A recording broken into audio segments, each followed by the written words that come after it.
Doktor nima bo'ldi? Biz qo'limizdan kelgan hamma ishni qildik. Yo'q. Hamdardmiz.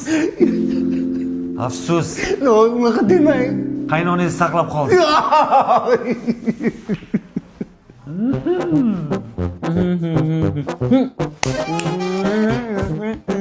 Bo'lingni yoki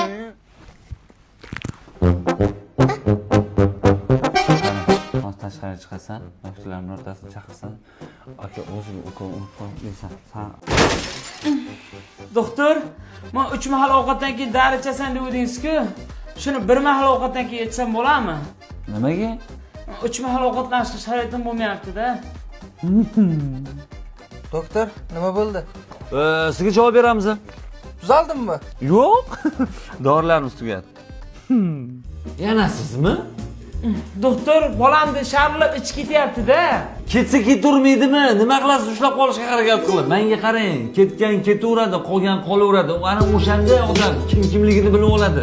Yo, ichib ketyapti deyapman. Birorta dori yozib berasizmi? Mana Lalako yangi qatoqdagisin. Sifatida juda ham katta o'zgarish bor. Namlikni o'tkazmaydi, botmaydi. Yumshoq xomashyolari chetildan keltiriladi. Bolalar mazza qilib ishlatadi. Mana mashina ishlatish kerak. Tushunmadim Ibrohim, nima qilyapsan sen bu yerda?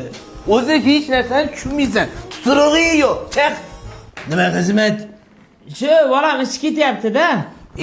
Ketsa ketavermaydimi? Nima qilasan uni ushlab qolib? Ketaversin.